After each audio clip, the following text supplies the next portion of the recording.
Welcome, everyone. The webinar will begin at the top of the hour, and it will be recorded. We ask that you connect with the Campaign for Grade Level Reading on social media, on Facebook, like the page Campaign for GLR, and on Twitter, follow the account at Reading by Third. Please use the hashtag Learning Tuesdays and tag us to tweet anything you learned from today's webinar, and we'll be sure to retweet.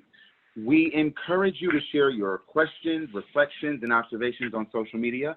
So once again, connect with the campaign on Facebook, like the page Campaign for GLR, and on Twitter, follow the account at Reading by Third. The webinar will begin shortly. It will be recorded and shared with you afterwards.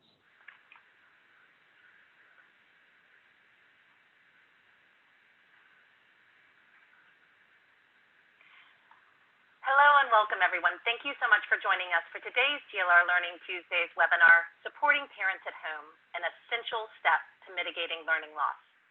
This is one of a 7-part series of webinars highlighting the Learning Loss Recovery Challenge. My name is Sarah Torian, and I'm a consultant with the Campaign for Grade Level Reading, and I'm working to manage this weekly online learning series. Before we get started, I just wanted to go over a couple of really quick housekeeping details with you. First of all, I'd encourage you to introduce yourself. Let us know your name, organization, and the name of the GLR Coalition that you're a member of if you're a part of the GLR Coalition using the chat box on your Zoom screen. Second, just wanted to share that all webinar attendees will be participating in listen-only mode during today's presentations, and that's to avoid any background noises or distractions during those presentations, but we do strongly encourage your active engagement throughout the conversation.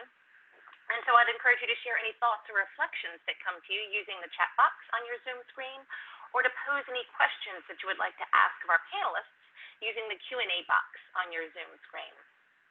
Third, just a reminder that today's webinar is being recorded and that a link to that recording will be sent to everyone who registered for today's conversation in an email that will go out either late this week or early next week, which will also include a link to the slide deck, the presenter bios, a summary of the conversation, as well as all resources that were shared by our presenters today.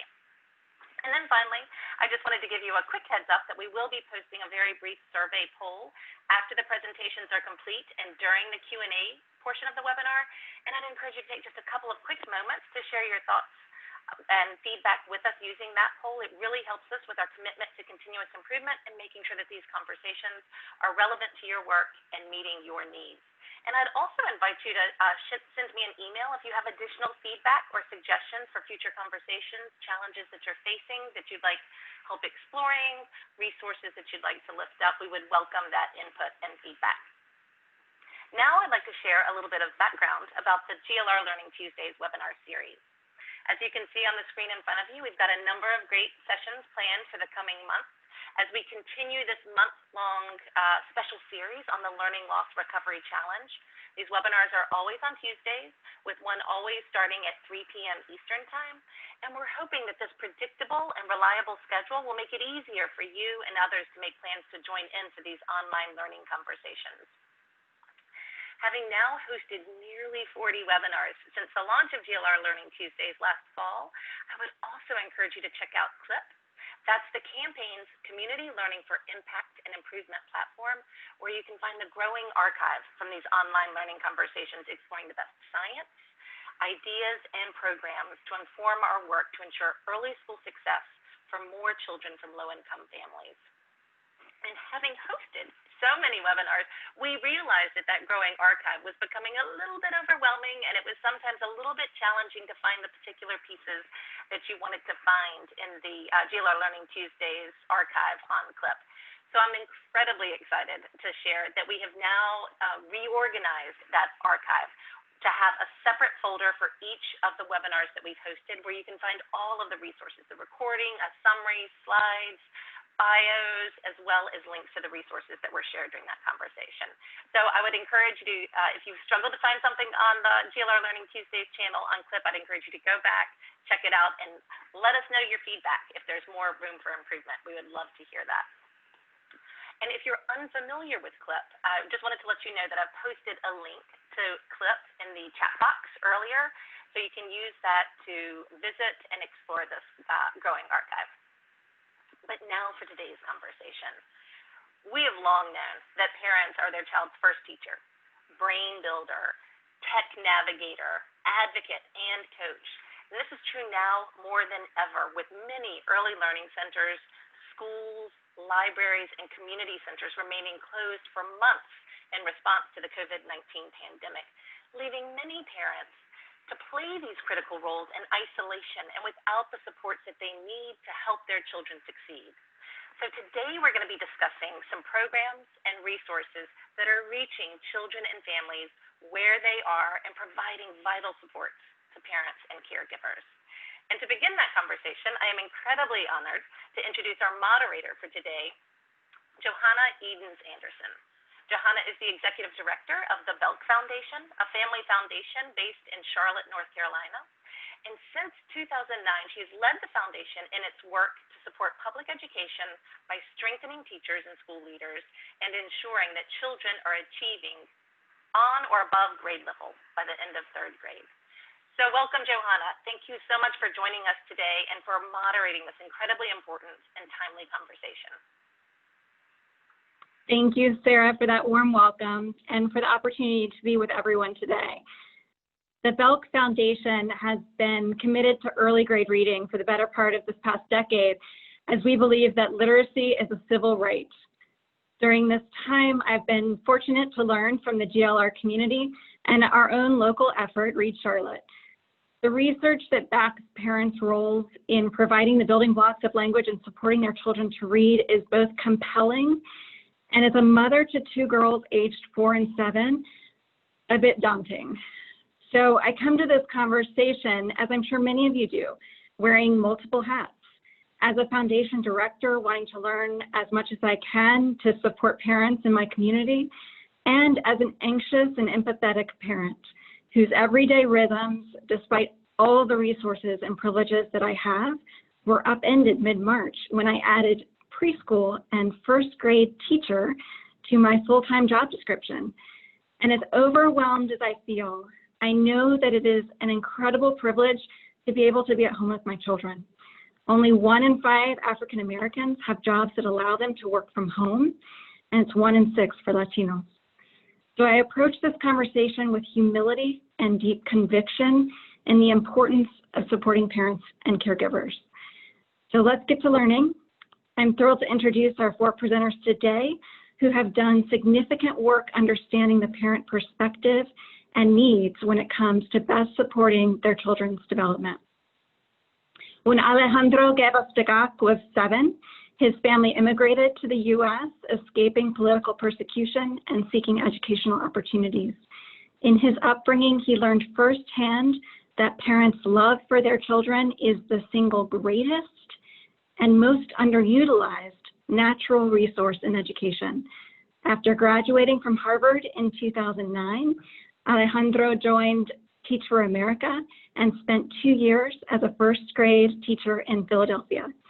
There, he became frustrated that the school system treats low-income parents as liabilities rather than the assets that they are.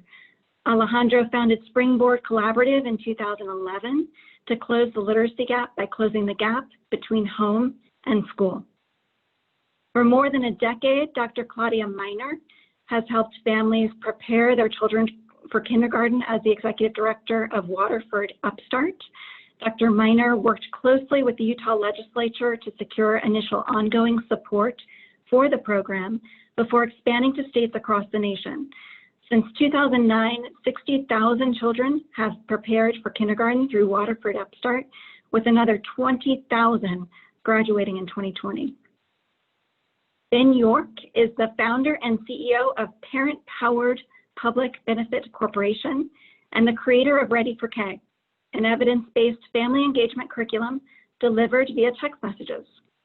Prior to starting Parent-Powered, Ben was the executive director of the SEPA labs at Stanford University's Graduate School of Education, and he spent over a decade researching innovations in early education and family engagement. Finally, after our 3 presenters speak, we'll hear some commentary from Sheetal Singh. At Early Learning Lab, Sheetal works to build capacity for innovation and the use of new technologies for schools and community-based organizations working with families of children, birth to age 5. Her work at the Early Learning Lab builds upon 15 years of experience in digital media and technology to solve social problems. So Alejandro, let's start with you. Please tell us a little bit about Springboard and how you are navigating the current school closures. Yeah, thanks for the lovely introduction. These are my parents. You mentioned them. Those are them on the left. I am the little guy sitting on my mom's lap. Parent engagement is the beating heart of our work, so I always start with them. In '73, my dad wrote a play in protest of the dictator Pinochet in Chile, and that went over about as well as you'd expect it to, so they had to get out of Dodge. They came to the U.S. so that my sister and I could have better educational opportunities. And in my upbringing, kind of growing up in a home with little money but lots of love, it taught me exactly what you said, that parents' love for their children is the single greatest and most underutilized natural resource in education. And I brought that with me into the classroom. I was a first grade teacher in North Philly. Those are my kids on the right. Puerto Rican neighborhood, I easily saw myself and my students. I saw my parents and their parents. But I became frustrated that my school and our system was casting their families aside rather than involving them in the teaching process. So long story short, I founded Springboard 8 years ago with the vision of closing the literacy gap by bridging the gap between home and school. And we do that by coaching teachers and low-income parents to help their kids read on grade level. Next slide, please.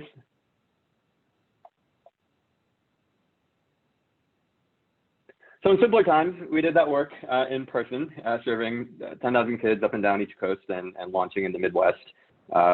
And we would do that via 5- and 10-week programs that combined personalized reading instruction for pre-K through third graders, weekly workshops training parents to teach reading at home, and professional development for teachers.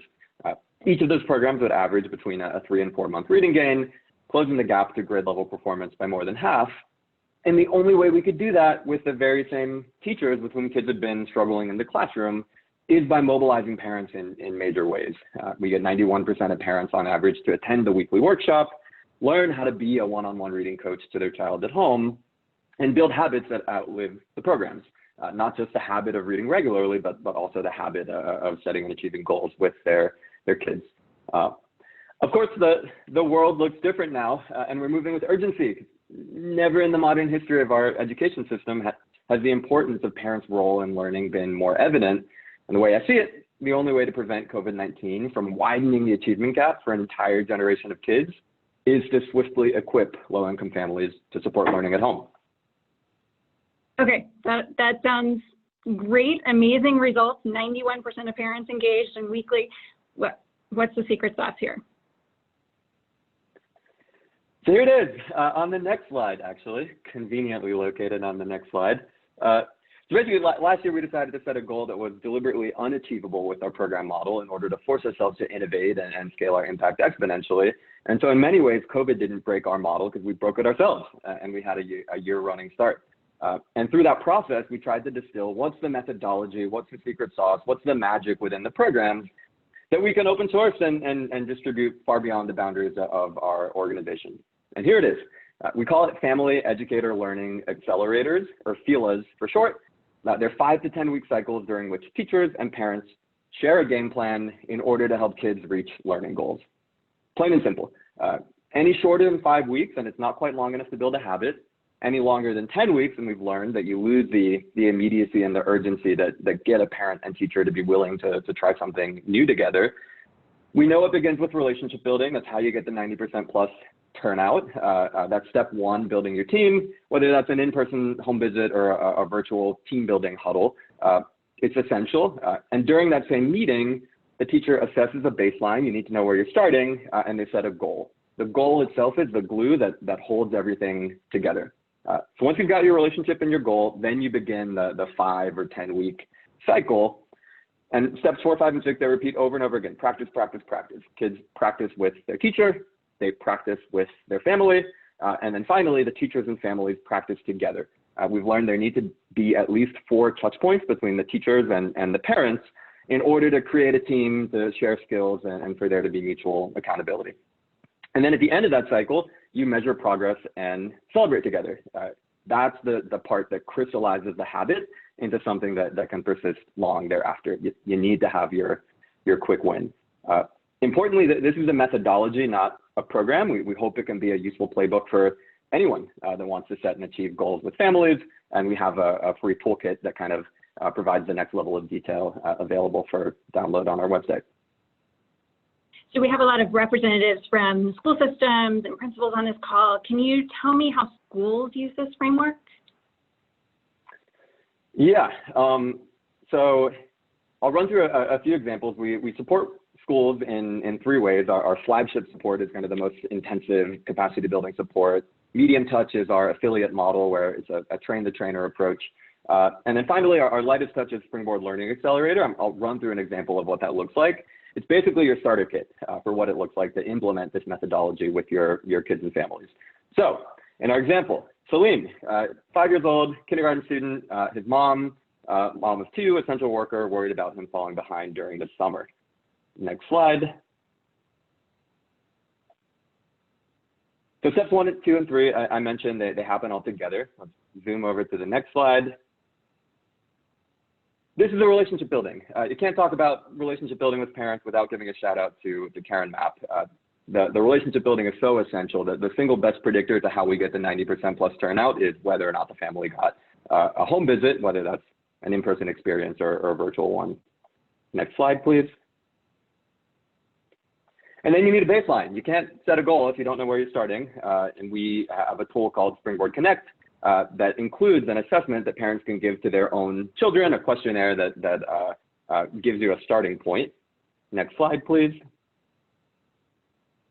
And once you know where you started, you can figure out where you're headed. The app also supports setting a goal. So based on the questionnaire that families do, it identifies 1 of 4 domains within literacy that child most needs support with, and the 5 strategies that are going to be most helpful to that individual learner. The family's goal is to master 3 of those 5 strategies by the end of the 5-week summer experience, let's call it. Next slide, please. All right, here's the good stuff. Practice, practice, practice. It's not rocket science. The teachers and families are practicing together. And then next slide, you'll get a glimpse of what that looks like. The workshop starts with a welcome. Teacher briefly models a strategy. This is typically once a week or every other week in a 10-week experience. And then the teachers and families practice together. The parents are practicing with their child right next to them, and the teachers providing feedback along the way so that the families can confidently use that same strategy on their own. Next slide.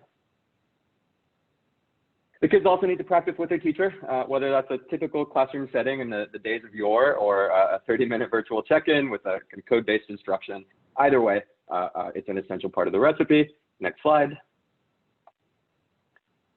And kids need to practice with their family at home. You're not going to get a smaller classroom than a family's living room. We facilitate that in the context of literacy through our web app that provides daily tips and guidance for families that are wondering, I've got 15 minutes to sit down with my kid. How do I make the most of that time instructionally? Next slide, please. And here we are at the end. You got to measure progress and celebrate. Next slide. Parents give the same assessment that they gave at the beginning to see how many of those strategies that their child was able to master. Next slide. And then you celebrate. In the context of Springboard Learning Accelerator, based on the family's participation and how many minutes they logged reading, the kids can earn school supplies and a backpack. And Salim will start the next academic year, fired up and ready to go.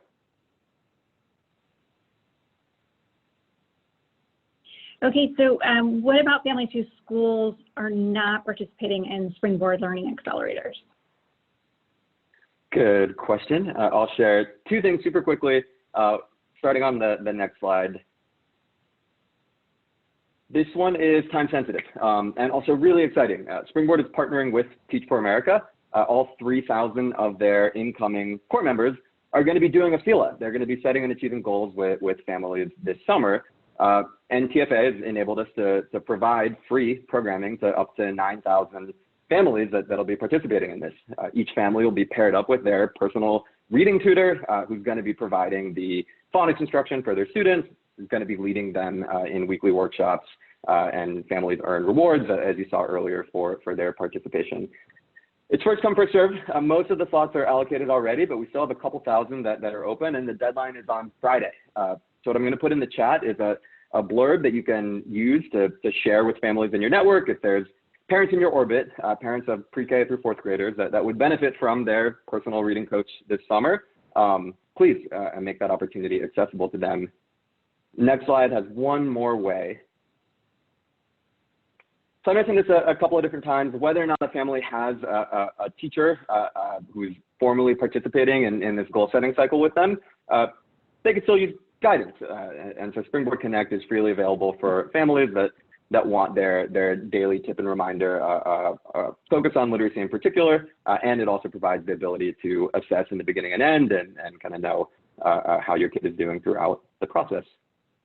Final slide, we're at the finish line for me. I promise I'll shut up soon. So in summary, a few things that hopefully you'll find of value. The FELA toolkit, that's any teacher anywhere, any subject area can use that kit to get started with the methodology. Springboard Learning Accelerator I mentioned, that's if you're a school and you want our support to do this together, we're there for you. The TFA partnership, window closes Friday, free and open to any and every pre-K through fourth family across the country that would find it useful. And then finally, Connect. Whether or not you want to do a formalized program, know that is a resource at your disposal. Thank you. Awesome.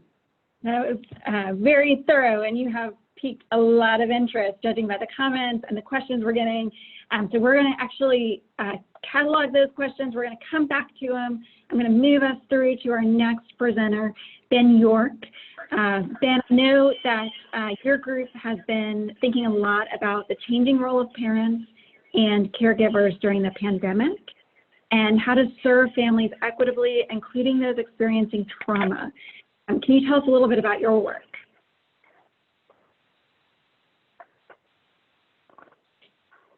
And then take yourself off of mute, please. The great irony here is that I'm not an awesome user of technology. Appreciate that. Also, I have a 7-month-old at home, and so I mute myself on account of she likes to make herself known on talks like this. I don't think that'll be the case in the next 10 minutes, but who knows? Could be a pleasant surprise. Before jumping in, I want to say that I'm so thankful for the work that you, the campaign, and the other panelists do day in and day out to support thriving families in children. Alejandro, we need to talk. We've known that for some time, but there's a lot for us to do together, I think. Since this conversation is part of the campaign's learning loss series, I also want to take a moment to talk about really what's a daunting level of learning loss that our country faces, which is unprecedented in modern times. Leveraging historic data on learning loss due to absenteeism, school closures, and summer break, a group of researchers from NWEA, Brown, and UVA estimate that students will lose up to 37% of what they would have learned in reading under non-COVID conditions, and up to 63% in math. Research by Harvard and Brown suggests that children in low-income families could lose up to half of what they learn. And an analysis by McKinsey finds that Black children could lose up to 10 months of learning. The sobering reality is that due to the digital divide in this country, with 12 million children lacking access to the technology needed to engage in distance learning, it's frankly a foregone conclusion that learning loss will disproportionately affect disadvantaged children, and that gaps will increase. All of which is to say that our task is tall and will require all hands on deck to mitigate pandemic-driven learning loss in an equitable way. But conversations like this are happening in droves, and there are lots of bright spots to point to, and we are excited to pitch in the effort. Next slide, please. Our primary way of doing this is Ready for K, which is a whole child birth through 4th grade family engagement curriculum delivered via text messages that builds on several years of research that I led with colleagues at Stanford University. Each week we send fun facts and easy tips on how to promote child development by building on existing family routines, like pointing out the letters on shampoo bottles during bath time and naming their sounds, or, well, it used to be counting the number of steps as you walk to the car or bus, but now it's counting the number of forks and spoons as you put them away, or making feeling faces in the mirror after you brush your teeth and naming the feelings and their differences. On Mondays, we send fact messages, which are designed to help close parent information gaps and motivate parents with respect to the skill of the week by highlighting it in easy to understand terms. On Wednesdays, tip messages, which include recommendations for activities to help grow the skill of the week by building on family routines. And on Fridays, growth messages for reinforcement, encouragement, and a little bit of pedagogical scaffolding through an extension tip. Every 5th week, we spiral topics from the previous 4 weeks by focusing on things families can do during more elaborate routines, like doing the laundry. Each week of messages is tied to the child's date of birth to ensure developmental appropriateness by age and stage. It's an approach that we first studied in a randomized control trial in San Francisco with the school district's early education department. San Francisco has targeted preschool serving the city's lowest income third, about a third English, third Spanish, and third Chinese speaking. We found that parents who received program messages were more involved at home and school, and that their children gained 2 to 3 months in some areas of literacy. We've extended the results of that initial study through several follow-up studies, and I think have 4 or 5 RCTs now under our belt, as well as several ongoing evaluations of the program through partnerships with researchers at Stanford, Brown, Texas A&M, and Notre Dame. And so our roots are very much in academic research, and it remains a core feature of our enterprise today. Next slide, please. And there are a number, beyond the academic research, there are a number of characteristics of the program that make it particularly well suited for the moment. First, and I think most importantly, from an equity perspective, no internet is required to participate in the program, which relies on text messaging, which is effectively universally accessible with 97% of adults, thank you, Alejandro, under 50 having a cell phone, 98% of them texts, and somewhat staggeringly, texts have a 98% open rate. The email open rate in education by comparison is about 26%. And when we talk about younger parents, it's basically 100% across those categories. No extra resources are required. Our activities build on existing family routines. There's no child screen time. I think some amount of child screen time is good and beneficial to children, but this doesn't have that. So it's a nice complement to other solutions which have screen time. These are parent-led offline child development activities. And then it's worth noting that the program is not just translated, but culturally adapted in Spanish, Chinese, Vietnamese, and Arabic, with some language, some age levels also in Somali and Hmong. And we're working on adaptations for tribal populations. And it's a little bit about us as an organization. It's non-random that our tools have a strong equity component. We're a public benefit corporation with a mission and funding tied to serving economically disadvantaged families. And so at time zero, we built tools specifically to drive equity, which is why we chose texting in the first place, even though it's maybe not as sophisticated as some other technologies. All families have access to, virtually all families have access to it, which is why we chose it. And it sort of bears out in our numbers. Roughly 2/3 of the nearly 350,000 families we've served to date are economically disadvantaged. The volume of families we've served is sort of underscores the scalability of the approach as well. Certainly it's more lightweight in nature than others, but that's its beauty, and we think is a nice complement. Next slide, please. I'm particularly proud to announce that in April, we joined in the national effort to stand up against childhood trauma through the introduction of Ready for K Trauma Informed, at the core of which is a Ready for K curriculum focused on strengthening families' 5 protective factors, which we complement by taking partners through a community asset mapping process, where we work with partner organizations and key stakeholders in the community to identify parent and caregiver needs, associated resources to support those needs, ultimately to create a supplemental set of text messages running parallel to Ready for K that links families to concrete resources in time of need. There are also a number of visual enhancements to the program,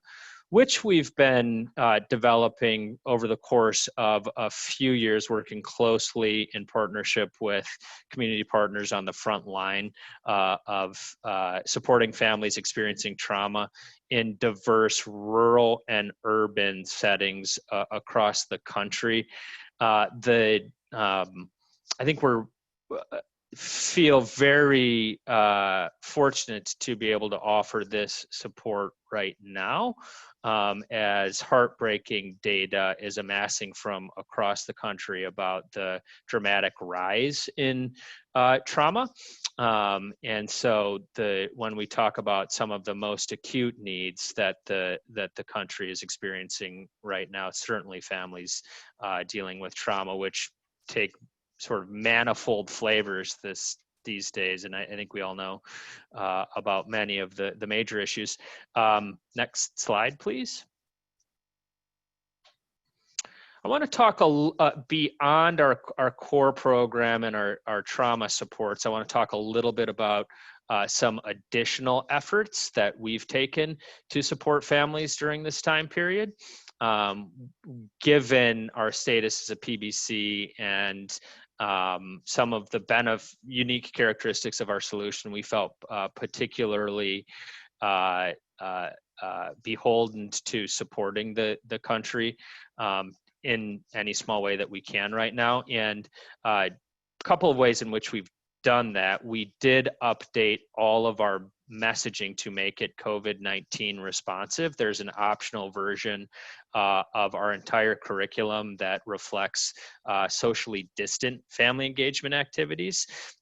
We've also created new messaging on COVID-19 topics like hygiene, coping with pandemic anxiety, and making social connections in a virtual world. In mid-March, the day after shelter-in-place hit in the Bay Area, we had to act, and so we opened up our platform for free for the rest of the school year, and are just been inspired by the response, with nearly 400 organizations serving over 500,000 children applying for support. Summer, of course, is almost upon us in most parts of the world, and so as a way to, but challenging social conditions are still here, and so as a way to extend our support, we've begun offering grants to organizations that provide subsidies of up to 50% for up to 3 years based on need. Kind of like Alejandro, Alejandro's program, it's first come, first served. The program is currently slated to end on the 15th of this month. Most slots have been taken. We do have some, and so like Alejandro, if you know groups that are interested, please connect us. We are hoping to and optimistic about raising more money to extend it. But these are some of the steps that we felt like we could take to contribute to the effort right now, which will bring me to my requests of this audience. But before going there, just want to share a few quotes about what parents are saying about what we're up to. We don't usually share quotes in conversations like this, but I felt like the world needed some positivity, and nothing makes me happier than reading these quotes. So if I could just read one of them, and then I promise that I'll stop talking. Next slide, please.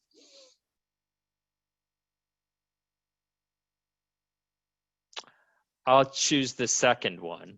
I love the superhero chant idea. My daughter tends to give up on difficult tasks, and putting superhero before her name has actually made a big difference in her persistence. We have an ongoing national family engagement survey with an N of over 10,000 at this point. But this is why we do the work, but we need your help. Next and final slide, please. What we would request of folks on this call is connections to local campaigns or other organizations that might benefit from Ready for K or Ready for K Trauma Informed. And if you are a philanthropist inspired by our mission, we are seeking funds to extend that grants program that I mentioned, as the needs are significant and are going to require multiple actors in helping us meet those needs. Greatly appreciate everyone's time. Thanks so much, Ben. Claudia, we're going to come to you next, and I would love to hear a little bit more about Waterford UpStart and how you are leveraging this research-based model in this current moment to serve children and make sure that they are ready for school in whatever form that takes. Thank you, Johanna, and good afternoon, everybody. Wanted to give you a little bit of background on this program. Waterford UpStart is an in-home kindergarten readiness program that was launched in Utah 12 years ago.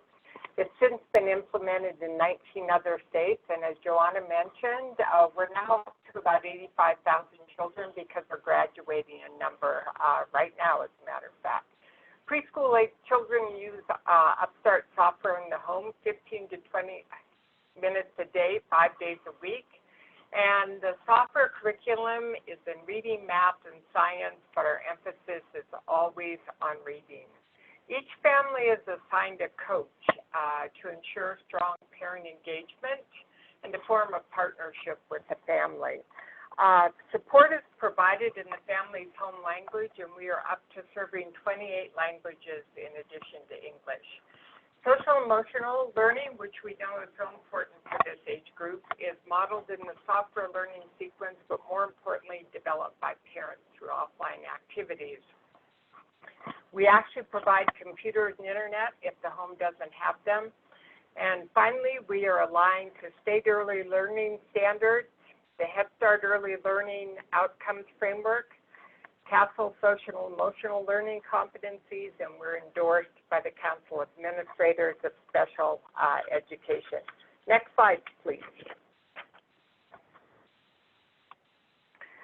Okay, UpStart is not intended to replace any early childhood education effort or program. Our goal focuses on reaching children who may not have access to a pre-K program, or if they are in a pre-K program, we can also supplement site-based programs with additional learning time and with a strong parent engagement piece. Next slide. We target children where they spend most of their time, and that's the home. And we empower their parents and caregivers, and in that way we can overcome a number of barriers related to kindergarten readiness, including geography, particularly rurality, transportation everywhere that transportation isn't provided, parent choice, because we all know no state requires a 4-year-old to go to school, and now we have the added barrier, of course, of site-based options simply being closed because of the pandemic. Next slide. There are people concerned about our model, and the biggest concern about it is screen time, so I thought I'd take a minute to respond to that. Next slide, sorry. So UpStart is 15 minutes a day, 5 days per week, well below the 1-hour recommendation per day from the American Academy of Pediatricians for 4-year-olds. We think the question should be, what kind of screen time is it? Is it passive watching or educational interactive? And according to the AAP, screen time in low-income families tends to be higher in hours per day and lower in quality. So we actually encourage parents to limit screen time, focus on educational content, and be actively involved. Next slide. Here's where we have taken and are taking UpStart. And the next slide. Here are some of the results we've gotten to date. We have a very high parent satisfaction level, as you can see, when we surveyed parents at the end of the program. And next slide. We also have results. UpStart has been validated in 10 years of rigorous evaluation, which shows more than 91% of our children are ready for school, compared to the national average of 65% and 48% for children from low-income families.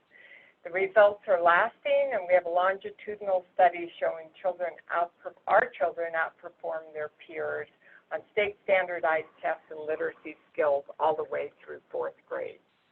So next slide. What exactly are we doing right now to forestall summer learning loss, especially this year? We have a summer learning program in 9 states: Arizona, California, Florida, Delaware, Indiana, Mississippi, New Mexico, Ohio, and Texas. Our goal is to have 15,000 children on the program within the next week or two. And right now, we're showing about 87% of our enrollees are under 200% of poverty. Next slide. This is a look at how our program in the summer differs from our regular program that I've just described. Basically, it's exactly like regular UpStart, except it's condensed.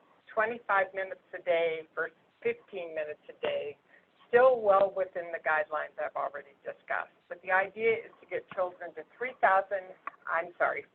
minutes of online instruction with the same support model.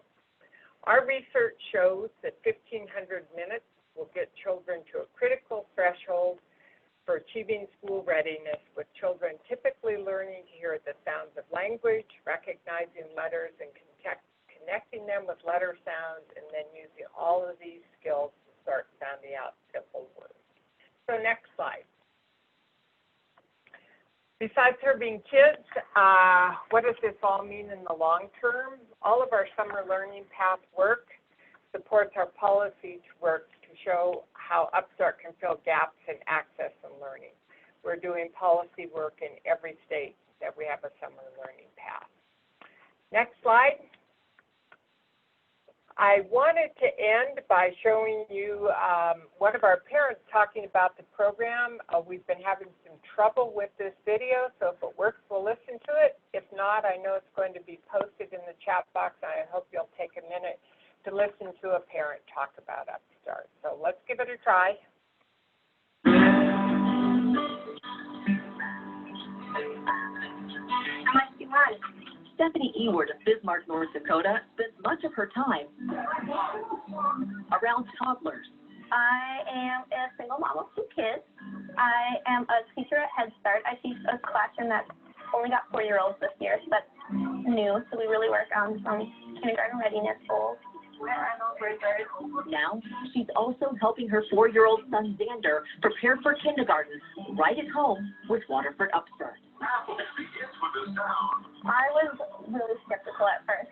I wasn't sure how it was going to work because going to school you hear about, the face-to-face interactions, that being really important in learning.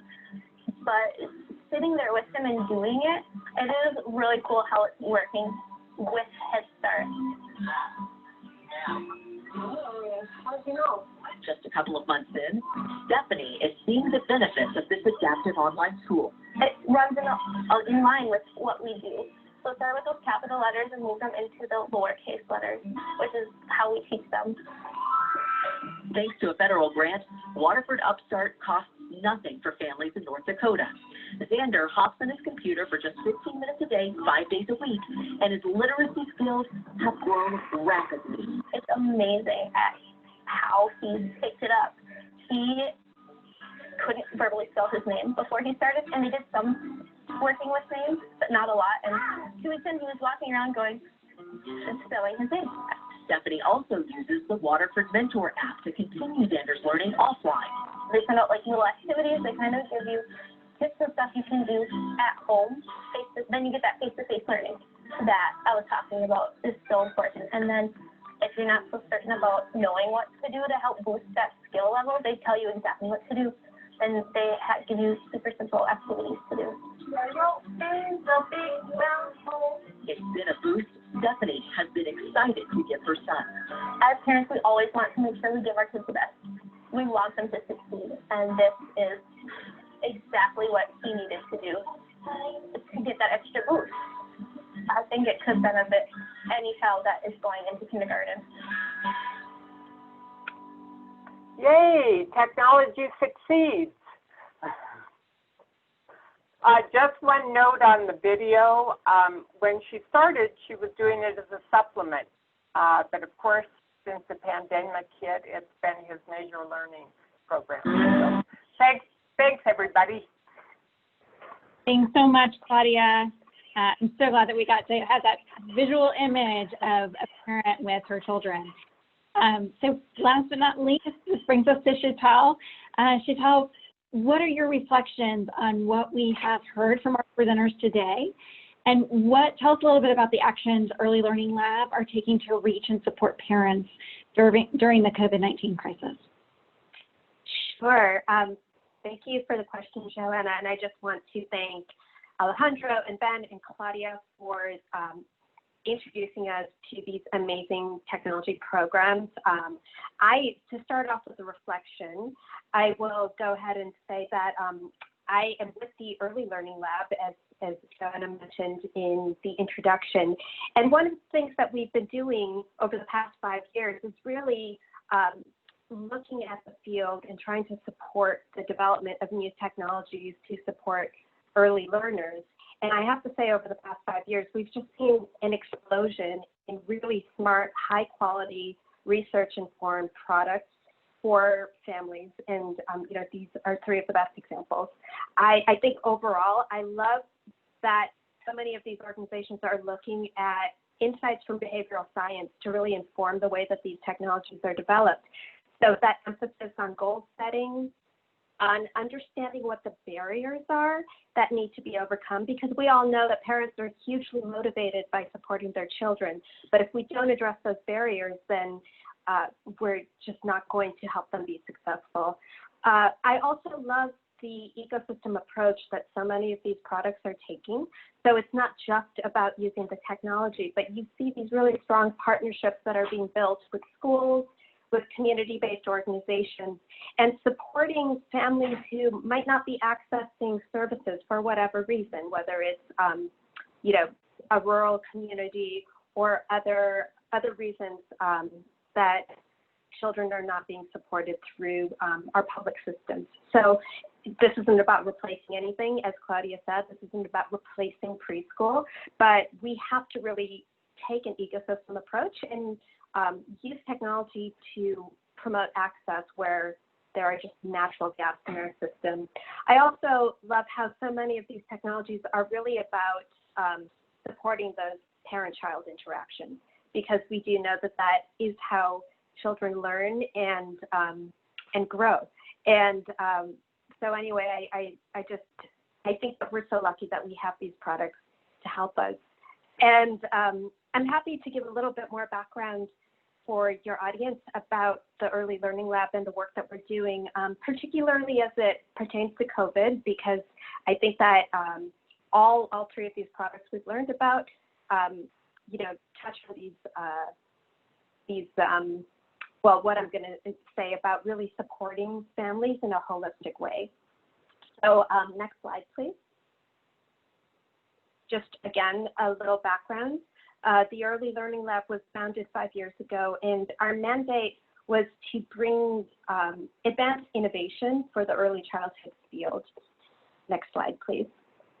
And the way that we do that is really to bring tools from the social innovation space to early childhood. So that looks like the use of technology, as we've been talking about, but also other tools like behavioral science and human-centered design, which is really about building programs and services that really support parents, teachers, and other caregivers of children. We focus on birth to 5, but so many of our partners expand a little bit to birth to 8, but basically supporting children in those early years. Next slide, please. And so in response to COVID in particular, you know, we're seeing that our whole world has been upturned. And one of the silver linings, I think, in a very, you know, terrible situation overall, is that we are now forced to really appreciate and understand the role that families play in supporting their children's learning.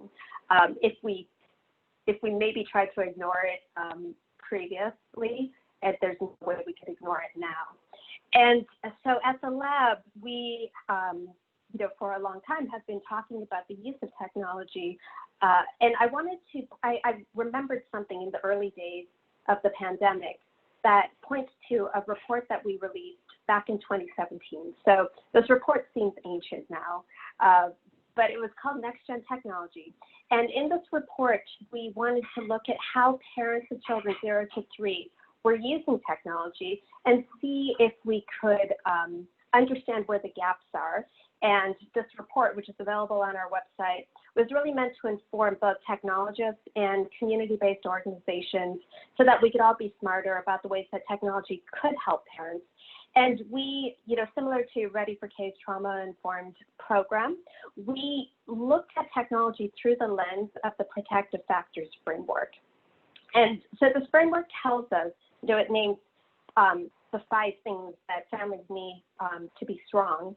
And when it comes to early childhood technology, we all know there's a lot of focus on helping families understand early learning and early childhood development and how they could support the healthy development of their children.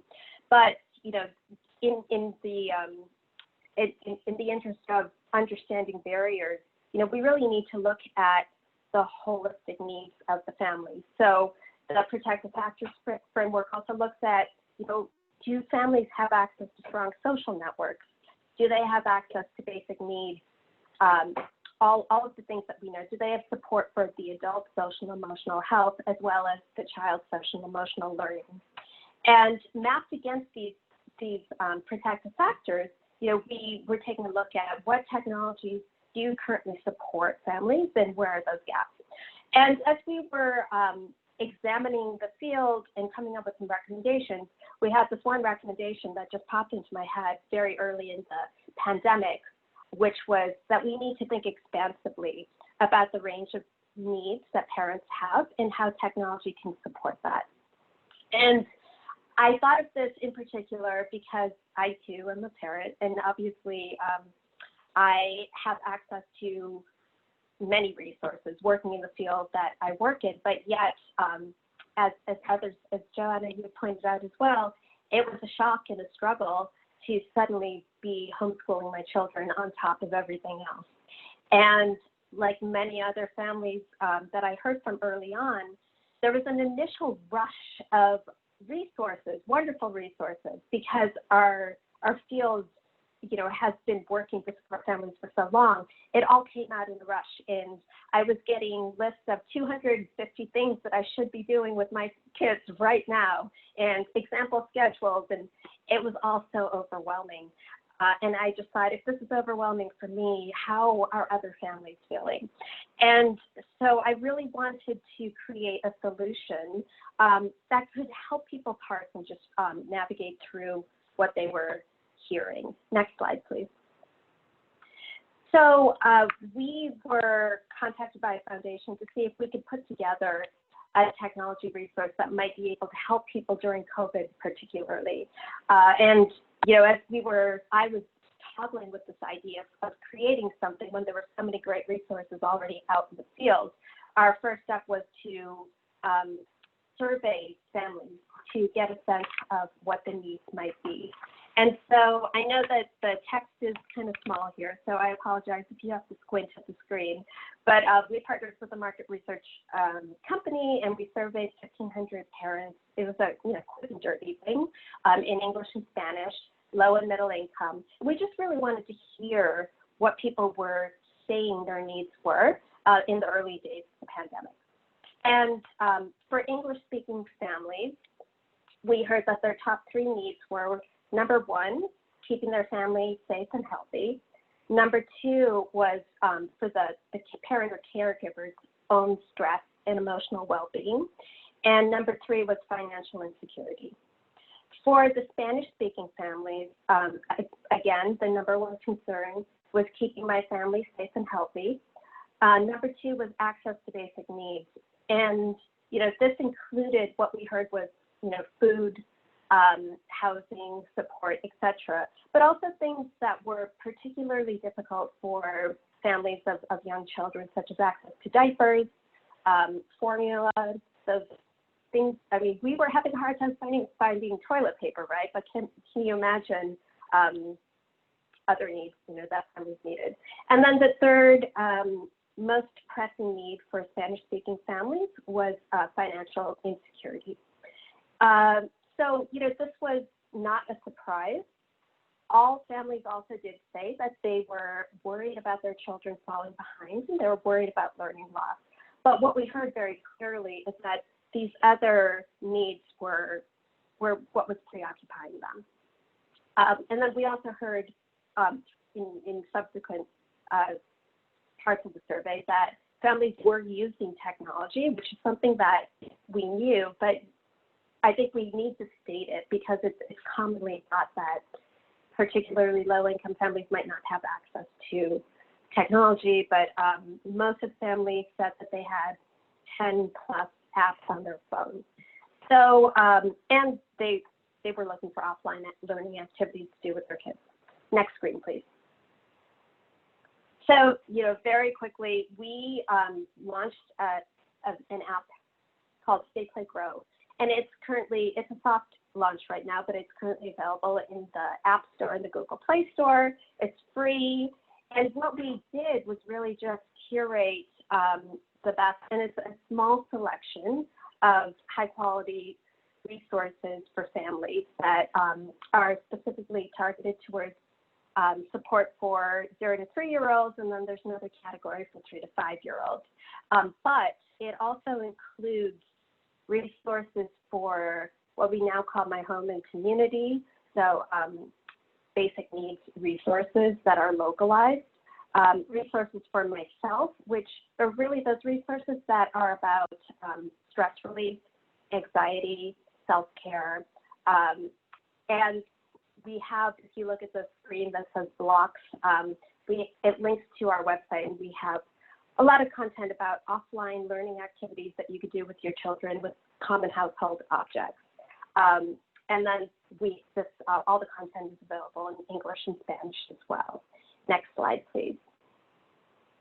And the content that we created around offline activities is just based on a research-backed framework that we've developed that is really, we tried to have a very simplified framework that people can hold in their heads about the most important things that you can do to support your child's development. And all of the activities are divided by ages and stages. So there are a set of activities for infants and toddlers, and then crawlers and walkers, etc., all the way up to preschool age.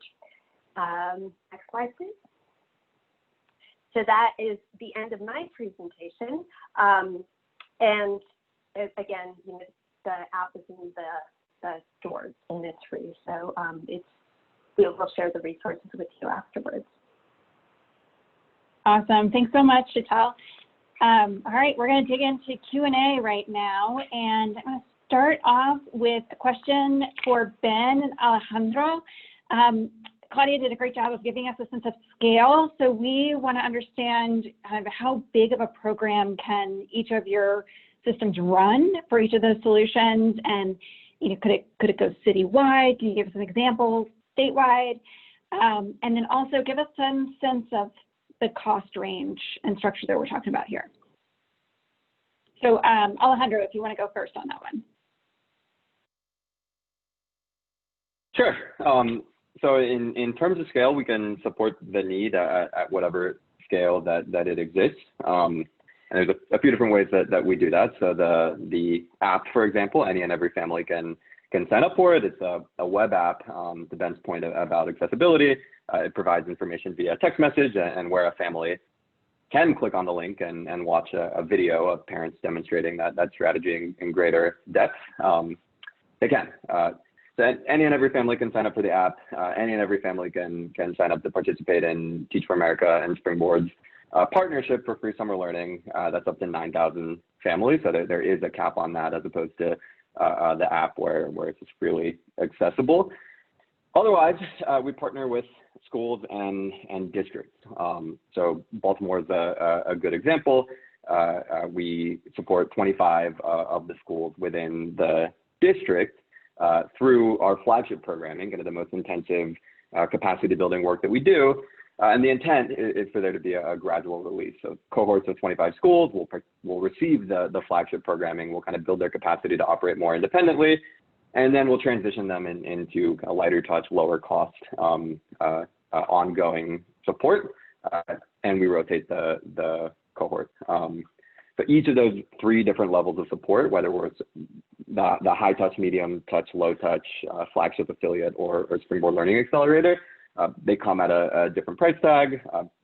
They're all meant to be accessible and affordable to schools. To the parent, everything is entirely free. Great, thank you. I should also mention that we've talked mostly about summer, but you can run that 5 or 10 week cycle at any point during the year. So while many of our districts are focused on summer, we're also partnering with districts to run another 10-week cycle in this case as part of the fall kind of reentry, winter recovery, and again in the spring. Great, thanks for that. Ben, tell us about the Ready for K reach and cost structure. Take yourself off mute. Somewhat old dogs and new tricks, I guess.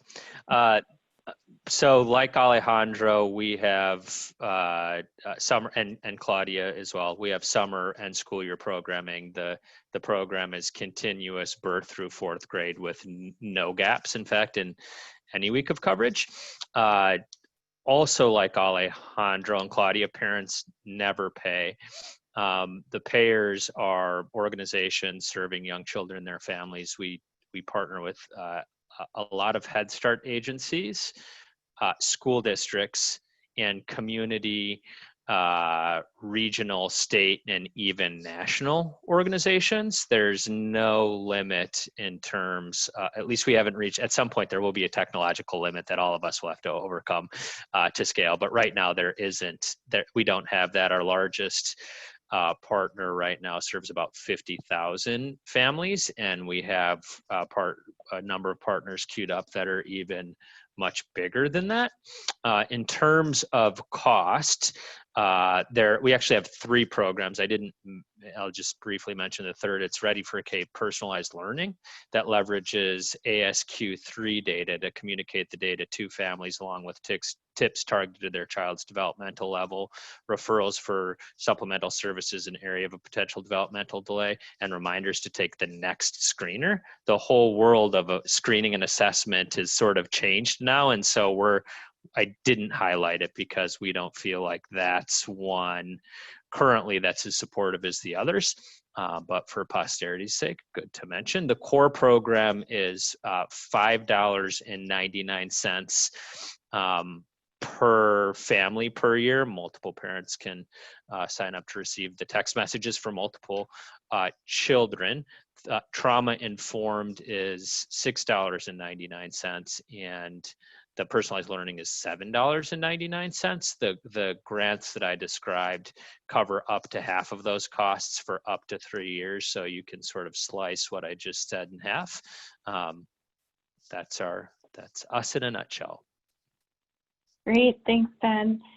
Claudia, there have been some questions around developing social emotional learning skills through your platform.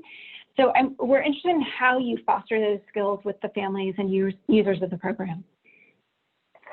That's a question we get frequently, so thanks for bringing it up.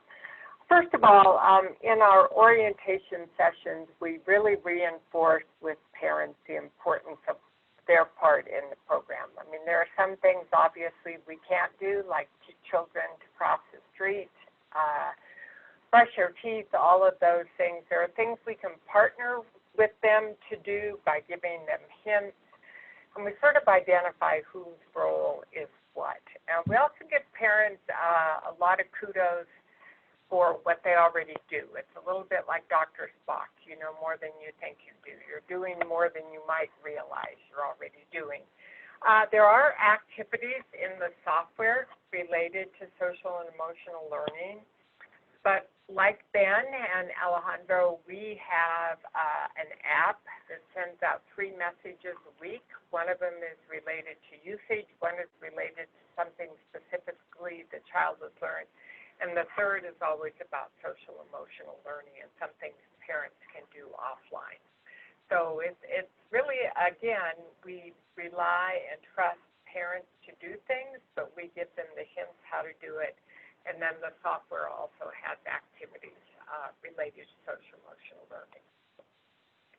That's great. Thanks, Claudia. This question is for Sheetal, but really I think the other folks could respond to this as well, because given that our audience is a lot of United Ways and funders and districts and folks who would bring this in for their community, they're accountable to their funders and showing results too. So there's interest in how you all collect data and whether that information is shared back.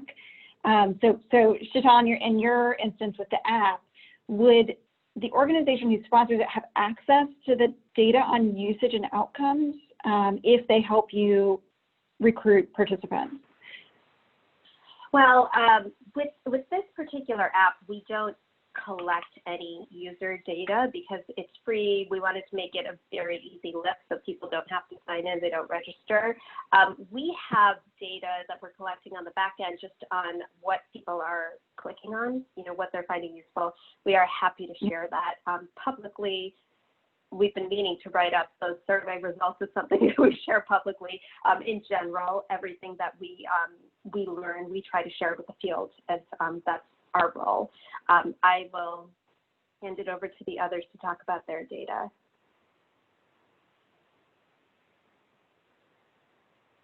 Great. Ben, do you want to go first? Sure, happy to. Yes, we share data with the organizations that enroll families into the program.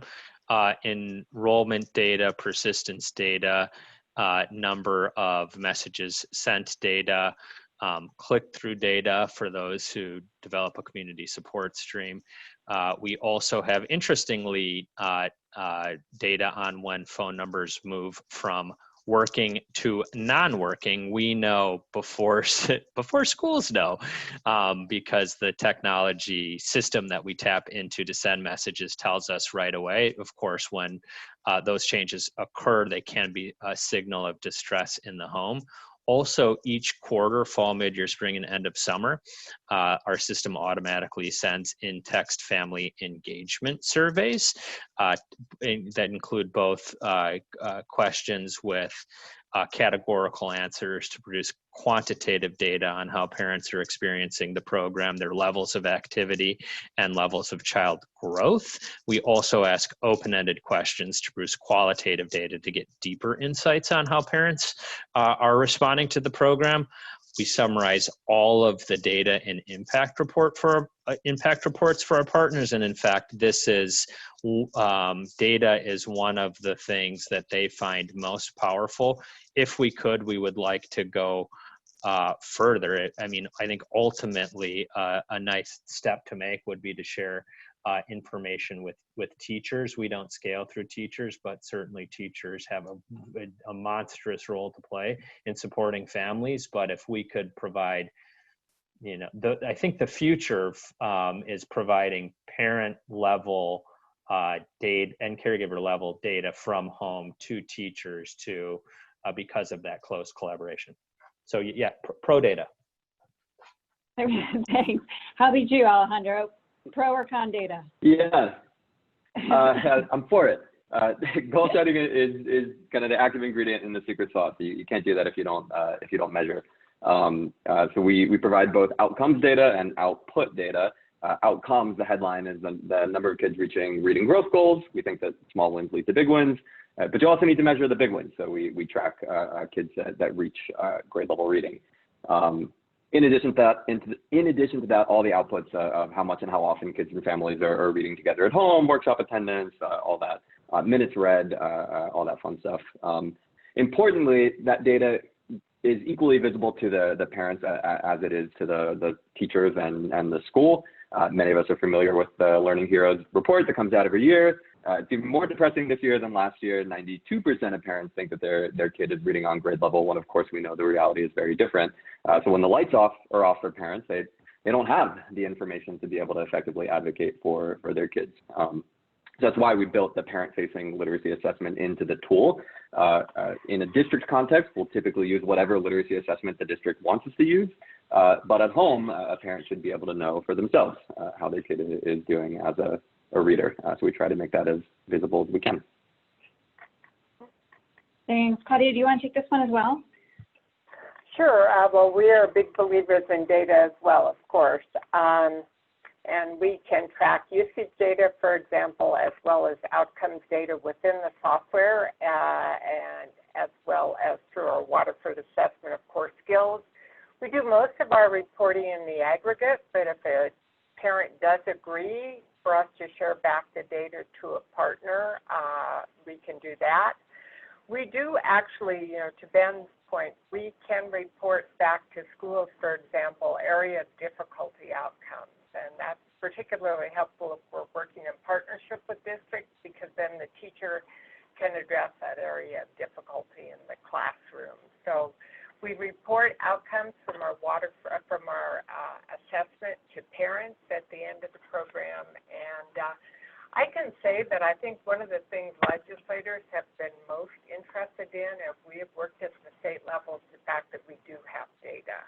They find that sort of unusual sometimes in relation to early learning programs, and they love data. They love data. They do. Numbers talk. So I'm going to combine a reflection that we're seeing in the comments with a question that I have for y'all, and that's just 3 months into this, we're hearing fatigue from from families who are saying, enough with the screens and the programs and so I've been interested in the question of how you utilize user-centered design in informing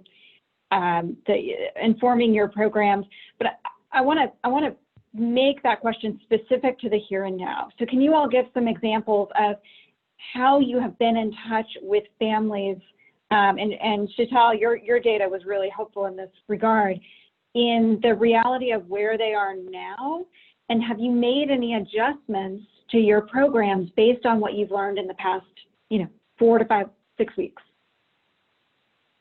Who wants to take that one first? Jump in. I'll start, if that's okay.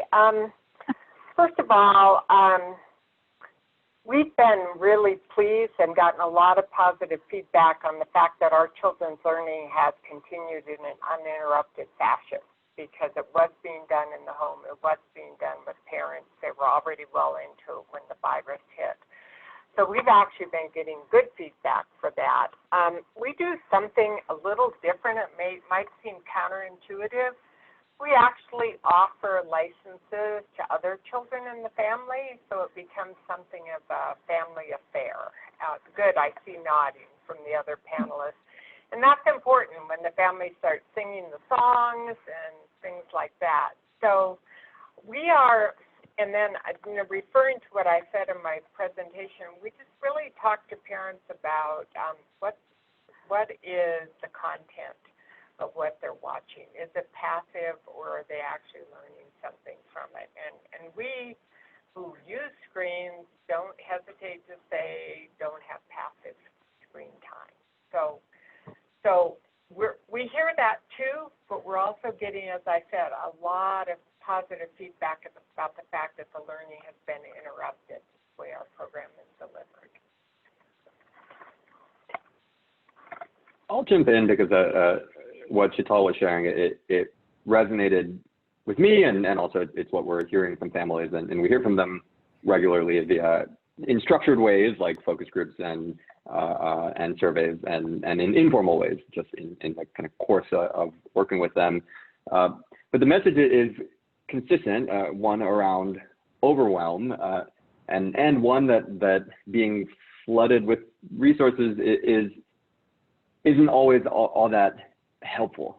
If you get 40 different things or 200 different things that you could do with your kid that day, at the end, it just becomes 40 things that you feel badly that you didn't do with your kid that day.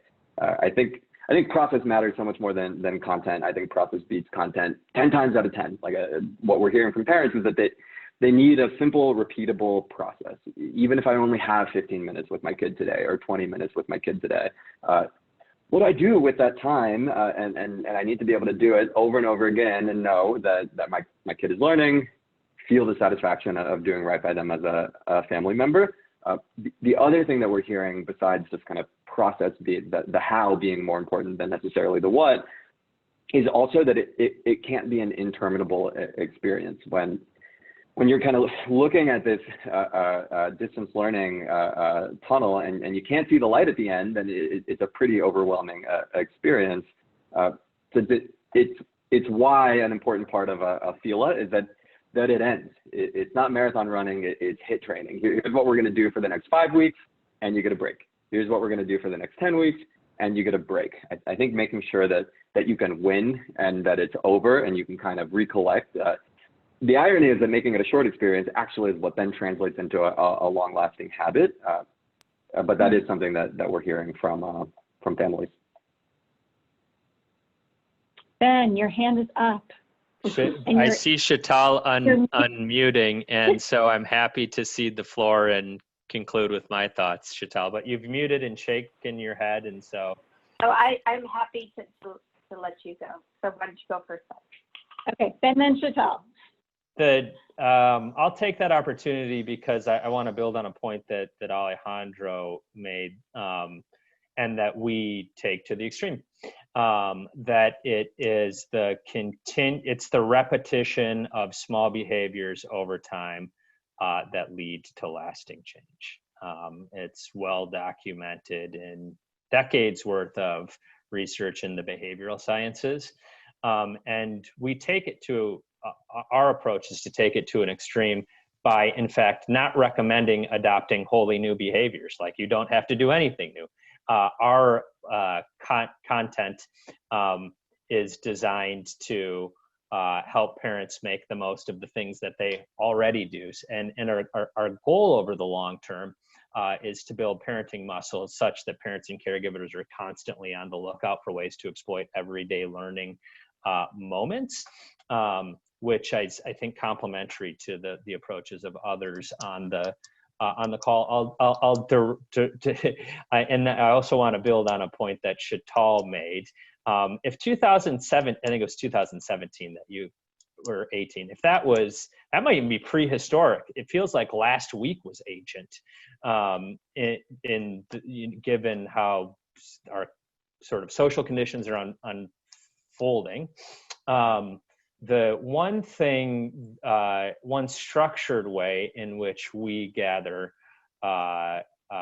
leverage user-centered design on an ongoing basis is within our Ready for K trauma-informed program and this community asset mapping process, where we bring together local stakeholders to understand the needs of parents and caregivers in the community, associated resources, and then to create this supplemental set of text messages running parallel to the Ready for K content to link families to those resources. I would say that and so clearly there's a diversity in needs, sort of urban, rural, across the country. But then there's like this intertemporal factor as well. What I heard this morning on a call was a need for resources on anti-racism. That is the freshest data that I have for you along those lines. And we certainly totally agree with that. But we like that the trauma-informed program is sort of continuously updated by local stakeholders to reflect local conditions. Great, thanks. Sheetal. Well, first of all, I love this question because technology aside, user-centered design, human-centered design is our other favorite topic over at the Early Learning Lab. And all of these product programs are already doing this, but I think the most important thing is to realize that it's never you build something and you're done. So everything's about building in those feedback loops. Obviously, you're going to do user research up front when you're building something, but keeping that conversation going, whether you're looking at the data and making adjustments, or you're surveying users, or you're doing fresh rounds of user testing, that's how you keep your product fresh and relevant. And like Ben, before we even launched, we were hearing that those anti-racism resources were important. So as we're on this webinar now, I'm getting all these Slack messages from my team about a new category to put in the app so we can put all of that in. So it's just about listening, first of all, and being responsive. Sarah, I couldn't have set this up better. Speaking of feedback, you should see a poll that just popped up. Campaign for Grade Level Reading is awesome about trying to make sure that these topics are pertinent, that they're structured well, that you're getting what you need out of them. So please, please, please take a second, multitask as you're listening to the rest of the conversation and give us some feedback.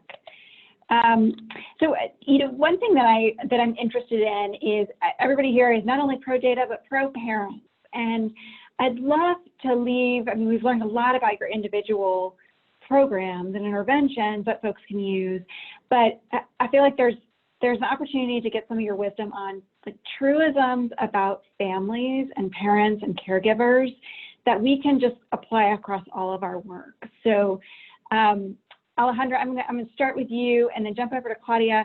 The sense of kind of what your bio, when I read your bio about changing from liabilities to assets, I'd love for you to talk about like a myth that you have to consistently dispel to others about families and caregivers, and how that's kind of built into your program. Yeah, I think so much about this. I'll try to be concise. I'll start maybe just with an anecdote. The president of our organization, Aubrey, she's got 3 sons, 2 of which have tested into a magnet school in Philly that primarily serves higher income families. One of which, the youngest, he attends the local elementary school that primarily serves low income families. And 2 weeks ago, she got a correspondence from each school, and it couldn't have been more different. The message to parents, higher income parents, was, parents, please be mindful of your child's access to screen time, use your discretion, you know your child best, and we're here to support you. The message to low income families from this other school was, parents, please ensure that your child is logged on by 8:30 in the morning and follow this strict schedule, kind of ushering their child from one video conference to a call to a video to an app, this, that, and the other. And it was just so night and day different. And under the same roof, 2 kids are reading and playing their musical instruments, and Aubrey occasionally checks in and stirs the pot, asks thoughtful questions. And her other kid is stuck in front of the computer, and she knows that if she were to hand him a book and engage him in dialogue every so often, he'd be learning more, but she'd have to do so in defiance of the guidance of the school. And I think that the myth and kind of the takeaway within there is that we, as a society and as a system, we look at a low-income parent and we don't see the same love, commitment, and potential that we so easily recognize in a higher-income parent. As a society, we don't trust low-income parents to educate their own kids, and I think there's a mindset barrier that we need to tackle in order to be able to get to the behavior change that we'd all like to see. Right? Ultimately, we want to catalyze the culture shift that makes parent engagement in education the new normal. And I think we've got a window to do that, right? Like the system is reinventing itself. Here's our chance to sprawl family engagement in the cement of the foundation before it dries. I'm worried that the day that schools reopen, they may reach for the familiar set of classroom interventions that haven't produced outcomes for the last 25 years. So between now and then, the clock is ticking. We've got a chance to weave family engagement into the fabric of our school system.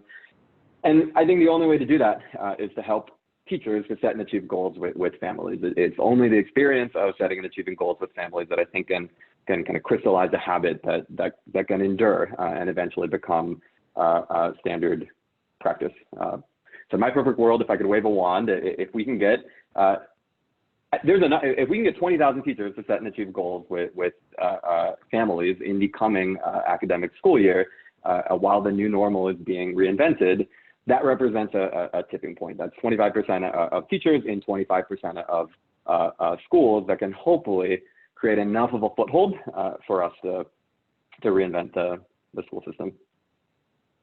Alejandro, you're getting lots of shout outs in the chat, so take note. People are agreeing and nodding their head. Claudia, what are your thoughts on this?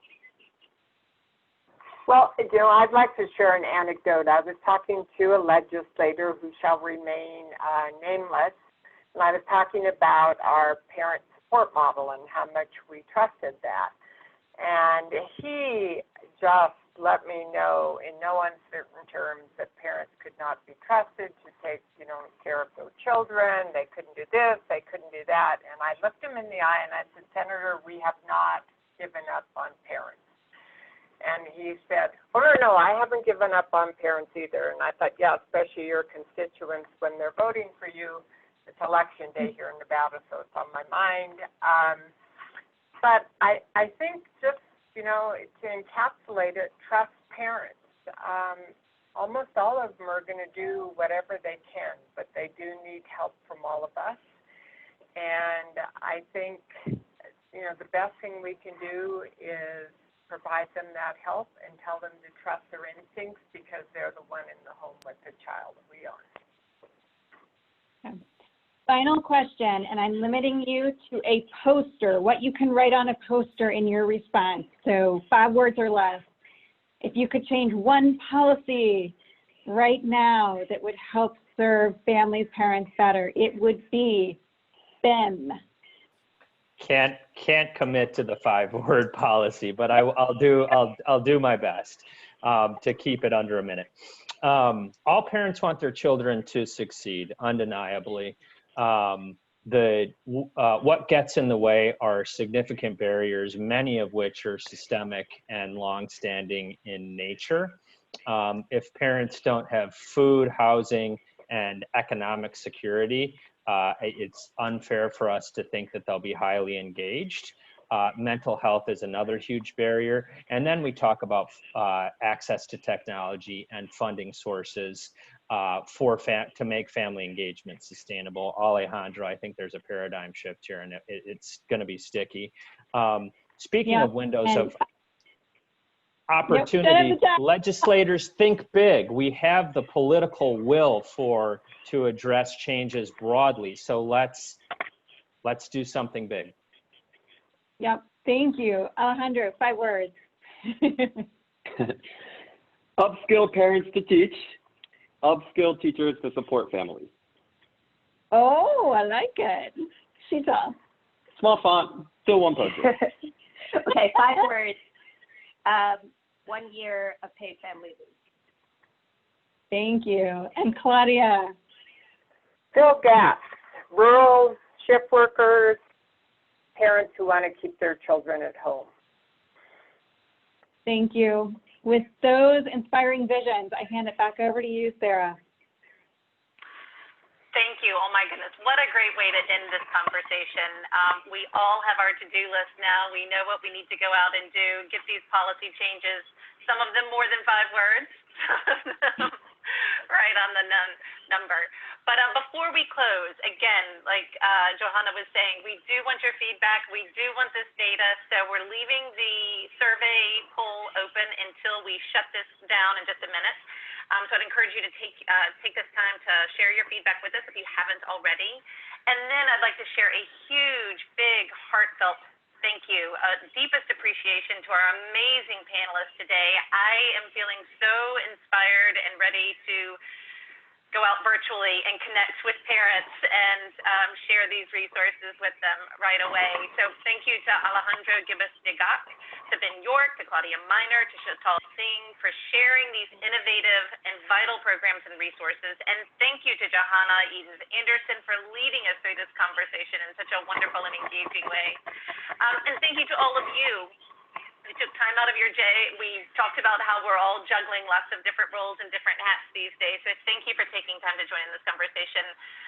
It was wonderful to see all of the great feedback from folks in the chat box about how amazing and useful these resources are and how helpful these conversations are in terms of sharing these great resources with you. Just a quick reminder, as you can see on the screen, we've got a number of great conversations planned for the coming weeks throughout the month of June. We're continuing the Learning Loss Recovery Challenge series, so please do join in for more of these conversations, touching on some of the things that we've covered in today's conversation about digital and equities and how we can reach families and children using broadcast media and public media. Thinking about what are the state responses and what are these state policies and what are state leaders doing to fill these gaps and support children and families. So I hope you will tune in for more of those conversations throughout the month. And until then, I hope that you will be well, take care, and stay safe. Thank you again. Have a wonderful rest of your day.